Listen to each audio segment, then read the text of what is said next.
Hola a todos y bienvenidos a una nueva edición de Extra Video, creo, de nuevo.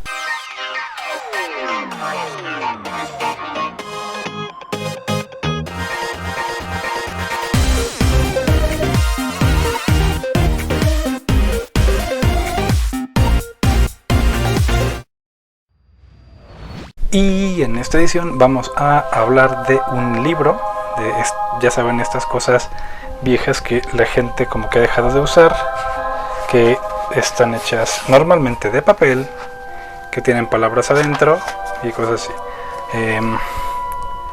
Vamos a hablar de 1984, mismo título que siempre recuerdo mal y digo 1985 por mi tendencia a poner 5 y ceros en lugar de otros números, ¿no? En fechas y cosas relacionadas con el tiempo. Creo que llegué a hablar un poquito de 1984 en otro video. No estoy seguro si en el de Ergo Proxy o el de Shinsekai Yori, que espero poner las tarjetitas acá arriba en algún sitio. El punto es 1984, escrito por George Orwell, que es un seudónimo, no es el nombre real del autor, es un seudónimo. Y básicamente trata de un protagonista cuyo nombre es irrelevante, que trabaja en un sitio que es el Ministerio de la Memoria. Y bueno, pues él está viendo documentos y él sabe cuáles tiene que tirar a la basura, o los agujeros de la memoria, como los llaman en la novela, y cuáles pasa para que alguien más los revise, los edite y les haga correcciones. Él se supone que también hace algunas anotaciones y tal, pero realmente nunca sabe en qué momento va a ser publicado. Y bueno, pues él va comentando un montón de cosas de la sociedad en la que vive. Y realmente la trama, lo que sucede con nuestro protagonista, no importa mucho y es más bien un paseo por toda esta sociedad, por todo este mundo, en el que hay varios temas que se tocan muy profundamente, de una manera, ¿cómo decirlo? Como con cierta...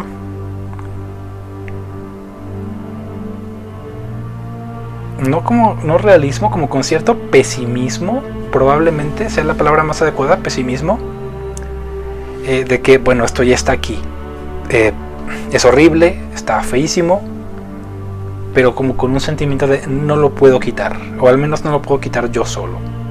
Y así más o menos es lo que así se va sintiendo el protagonista, ¿no? Que pues se supone que ya es un adulto, maduro y tal, y cosas, ¿no? Entonces, aquí es donde surge, en esta novela, surge el nombre de el Big Brother, ¿no? The Big Brother, el gran hermano, el hermano mayor. Por alguna razón, muchas traducciones lo tienen como el gran hermano y otras tantas como el hermano mayor. Yo siento que ambos significados son correctos, porque bueno, por un lado es el gran hermano, ¿no? Es esta figura, es este personaje imaginario totalitario que el grupo en el poder utiliza como símbolo supremo de su dominio. Y por otro lado está esta idea de el hermano mayor, que es el que te cuida, el que te ayuda, el que te dice cómo hacer cosas, etcétera, que más o menos también es uno de las cosas que quieren hacer los que se encuentran gobernando, vaya, están ahí en el poder. Y tengo aquí un guioncito, apunté algunas notas y que voy a ir comentando. Una de las primeras cosas que se hacen notar en la novela es algo que le llaman la policía del pensamiento, pero de repente las llama, aparecen las palabras como pegadas. No es que sea un error de edición en muchas partes, sino que al momento de introducirnos este tipo de cosas como son la policía del pensamiento, la neolengua y cosas así, vamos viendo otras cosas que tiene esta onda de el partido, ¿no? Vale, y volviendo con lo de la policía del pensamiento esta, ThinkPol, de repente es el nombre en inglés, ThinkPol, que digo esto de la neolengua, ¿no? El vocabulario que quiere implementar, bueno, que implementó la clase en el poder, ¿no? Esta policía del pensamiento, pues bueno, se llama así, no tanto porque lean tu pensamiento, pero pensar es un crimen. Mal pensar es un crimen. Y mal pensar junto es otra de estas palabras del neolenguaje. Y pues bueno, si no piensas lo que te dice el partido que pienses, el partido es otra cosa importante, ahorita vamos a eso. Es un crimen, básicamente. Mal pensar es un crimen. Bad thinking es el término, ¿no? ¿Y cómo sabe la policía, esta policía del pensamiento, si estás pensando bien o no? Bueno, hay un montón de pantallas en todos lados, que tienen cámaras, tienen micrófonos, tienen pues la pantalla esta que siempre está mostrando la imagen esta del gran hermano, que bueno, hay algunas interpretaciones artísticas de cómo es, pero pues trata de, simplemente se menciona, ¿no? Que ahí está siempre observándote, siempre te está observando. Y pues bueno, se supone que así te vigilan, a todas las personas las vigilan todo el tiempo. Las están grabando lo que dices, lo que haces, quién está contigo, quién no está, si estás solo. Entonces no hay privacidad. La idea de la privacidad no existe. En teoría puedes taparlas, pero la policía del pensamiento va a ir por ti y cosas así. Igual se sabe que en las calles también hay muchas pantallas y tal. Incluso se dice que en el campo hay micrófonos por ahí en algún sitio y te están escuchando siempre. Entonces no hay manera de evitar esta vigilancia permanente, ¿no? Siempre está vigilado. Y ahora la neolengua es otra cosa muy importante, porque en el lenguaje nuevo hay palabras que se van eliminando, hay palabras que ya no existen, y si no tienes una palabra para algo es difícil que pienses en ello. Por ejemplo, imagínate que tú no supieras que no supieras la palabra votar, ¿no? Por ejemplo, pensando en la democracia y así, no sabes que existe votar. Esa palabra, ese término, esa definición no existe. Pues te vas a quedar a fuerzas con las opciones diferentes a votar, ¿no? Que es dejar que alguien decida por ti. Y al no tener palabras para decir es que yo quiero hacer esto, hacer el verbo votar, no tienes esa palabra, pues ¿cómo lo pides? O sea, es también muy importante cómo el partido en el poder controla el vocabulario y entonces controla la manera de pensar. También eso es muy importante en el libro. Y tanto así que hay un término que es el double thinking, el doble pensar, que implica creerte dos versiones contradictorias de un solo acontecimiento. Así de extraño es, y lo más extraño es que en la realidad ocurre a lo que le llamamos de repente la doble moral. Si lo piensas es un double thinking, lo que dice el libro, ¿no? De estas cosas que son incompatibles pero aún así te las tragas las dos, ¿no? Este libro, que se escribió en los 70s, si no me equivoco, o 60s, era futurista este hombre. Él sigue siendo vigente. Este libro sigue siendo súper vigente y cada vez lo es más. Y hablando un poquito de estas cosas que te vigilan, ¿no? Las pantallas con el gran hermano y tal, piénsenlo. Tenemos el software de reconocimiento facial, tenemos las cámaras web, tenemos la teoría esta conspiranoica de que te escuchan el FBI en los micrófonos y todo esto, que si googleas algo alguien lo sabe. estás vigilado por todos lados. El tracking que te dice, que te pone ofertas de comprar cosas nada más porque escuchó ladrar a un perro fuera de tu casa, ya te quiere vender la comida para perro. Estamos vigiladísimos. Y respecto a la vigilancia, hay muchos autores, hay una buena variedad de autores que se han dedicado también a ver esta parte del libro. En la parte de hay una cosa que en teatro se llama panopticon, que es un tipo de teatro diseñado para que todos puedan ver perfectamente la obra, ¿no? Pero ese mismo concepto, el panopticon, se ha aplicado a prisiones, a cárceles, a centros de reclusión. Y básicamente la teoría en prisión de un panopticon es que pones una torre al centro, desde la cual puedes vigilar a todos y cada uno de los reos en todo momento, pero está dispuesta de tal manera que es imposible ver si hay o no un guardia ahí. Entonces llega un punto en el que los reos se asumen vigilados todo el tiempo. Incluso se supone que asumen esa vigilancia y se comportan como si siempre estuvieran vigilados, hasta que eventualmente no es necesario tener un vigía. No es necesario. Todo se autorregula, ¿no? Entonces, por estar tan acostumbrados a esa vigilancia.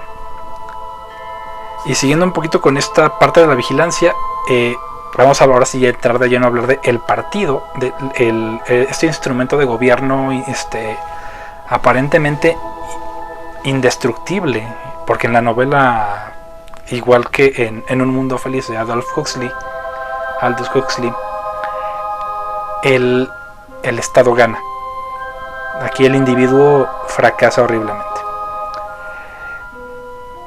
El INGSOC, así se llama INGSOC, el partido, es el English, porque por su es con IN, INGSOC, creo que pondré por aquí el logo en algún sitio.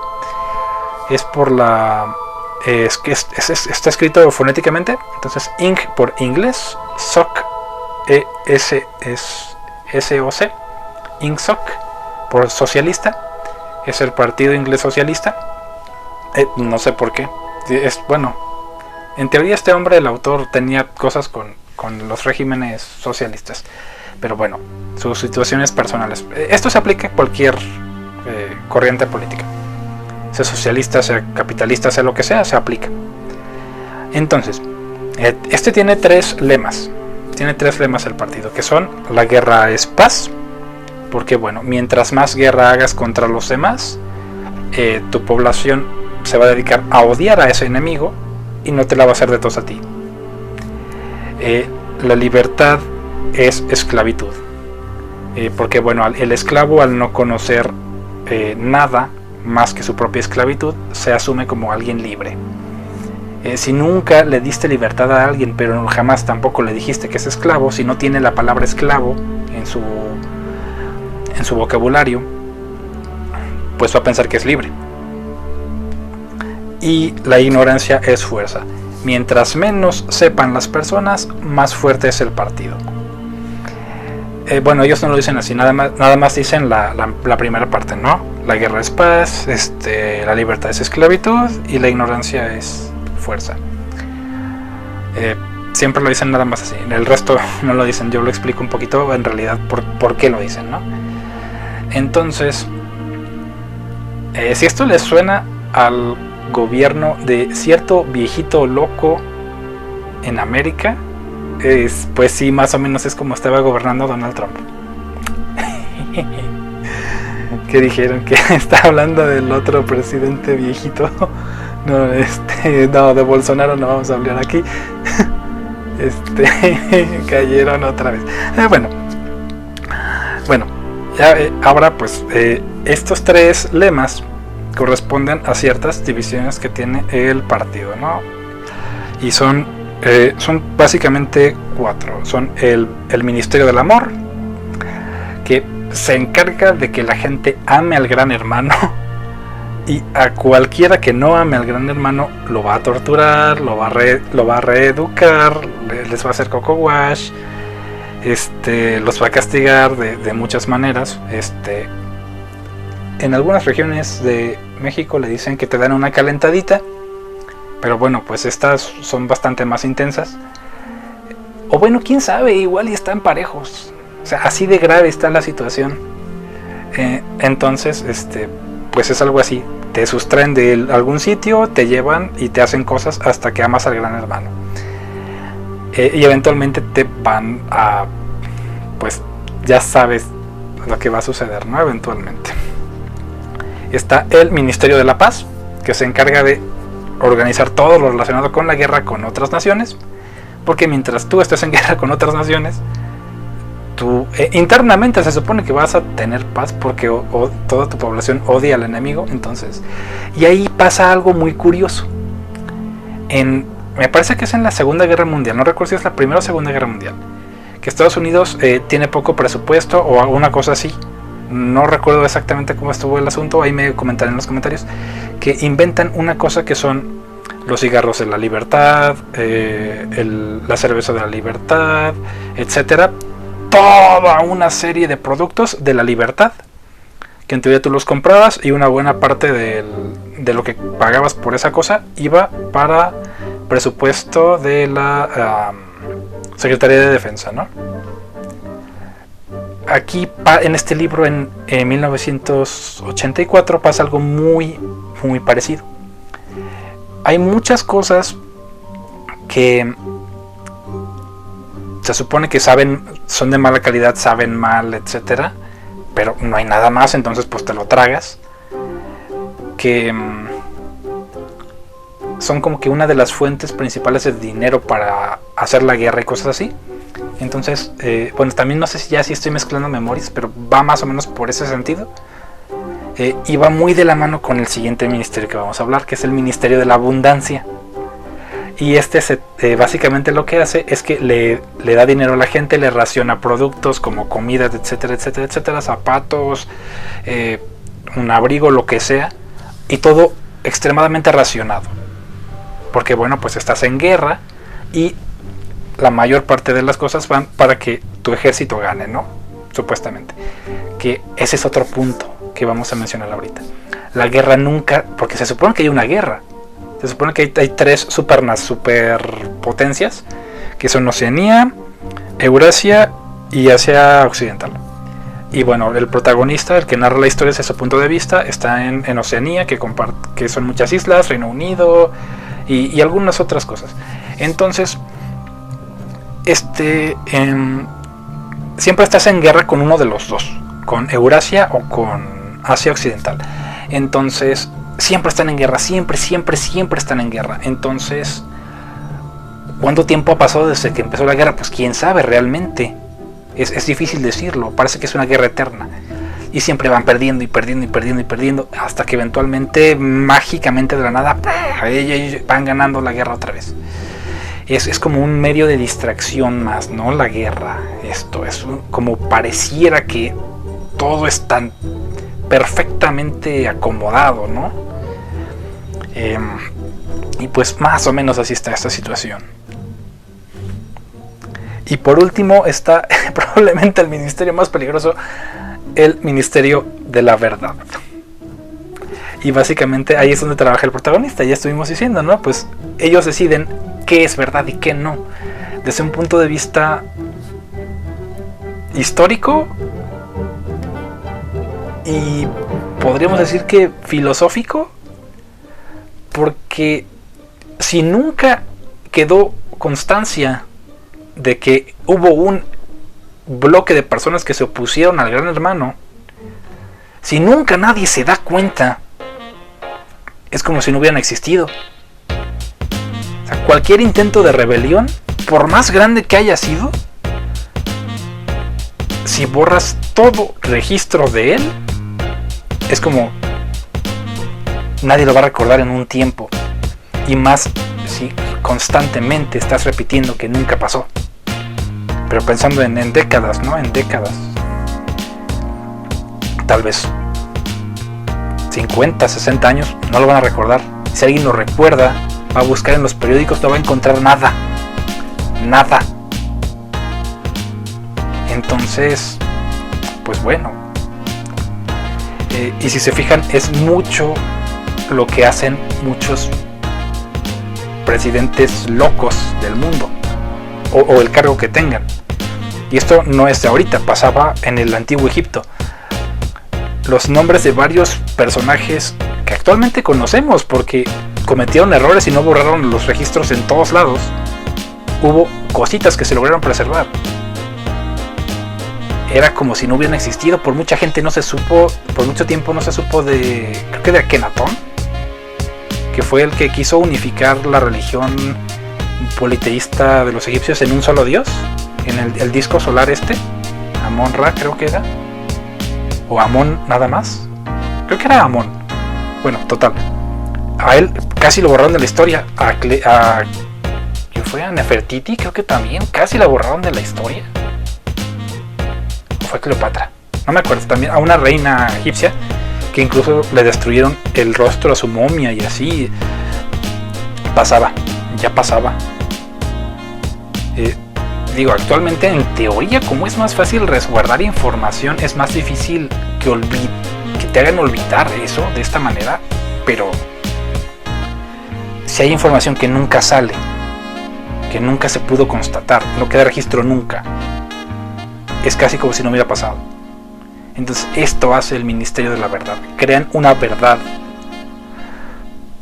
lo que le decimos actualmente la verdad oficial del gobierno, es lo que se encarga de hacer el Ministerio de la Verdad, aunque no sea filosóficamente una verdad, o el ideal platónico de una verdad. No sé si me explico. No tiene que necesariamente ser lo que verdaderamente pasó para que alguien lo considere como verdad. Y siguiendo un poquito con lo del partido, pues se supone que parte de su poder radica en que nadie puede vencerlo solo. Incluso si se unen varias personas, tienen métodos para evitar que avancen mucho. Por ejemplo, hay un supuesto aliado del protagonista, y es que ahí va un spoiler muy grandote si alguien no ha leído el libro, un libro de hace más de 60 años, que bueno, tal vez 50 años, tal vez, no recuerdo exactamente la fecha en la que se publicó originalmente, pero pensemos en unos 50 o 60 años. Uno de los supuestos aliados del protagonista es un espía del Gran Hermano. Bueno, un espía, realmente es un funcionario, y siempre supieron que era un funcionario del Gran Hermano, que finge que los va a ayudar a derrocar al partido, pero en realidad lo que está haciendo es conseguir evidencia de que él y una chava, una señorita, ellos dos se enamoran o mutuamente encuentran un escape en el otro de todo el problema que hay con el Gran Hermano y así.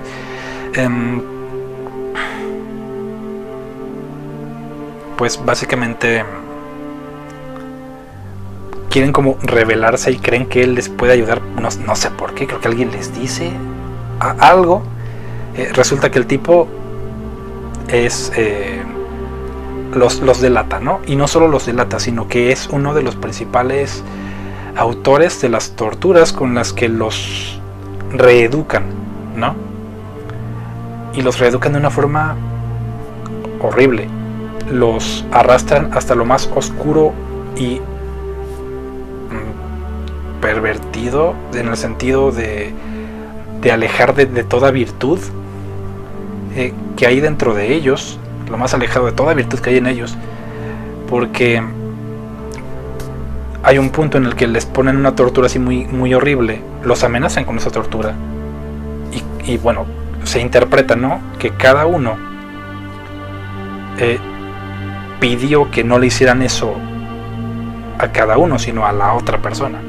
O sea, no me tortures a mí, tortúralo a él o tortúrala a ella, lo cual está bastante feo, ¿no? Y de hecho el principio y el final del libro son muy semejantes. Se supone que hay una especie de de negocio, como una especie de... No es un bar, no es una taberna, es un sitio en el que tú vas, comes algo, te sirven un poco de vino. Bueno, ginebra por alguna razón, creo que es ginebra lo que beben ahí. Empieza que él recuerda, el protagonista, este hombre, este señor, que su nombre no es relevante, insisto, él cree recordar una noticia de que 3 sujetos se les dio por última vez ahí y desaparecieron sin dejar rastro, y que se creía que estaban muertos, pero no encontró ningún registro. Entonces, al final, él está en ese mismo sitio tomando algo de ginebra,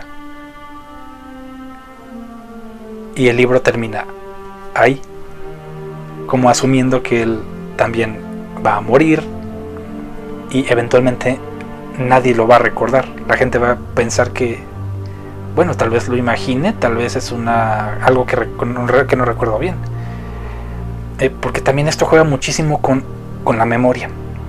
Es un libro que tiene mucho que ver con la privacidad, la historia, bueno, la memoria histórica, con la vigilancia y el poder como medio de represión. Entonces, si se leen este libro y si leen también el de Aldous Huxley, Un Mundo Feliz, Brave New World, título original Brave New World, que por ahí hay una reseña vieja en el canal que es curioso, ¿no? Es curioso.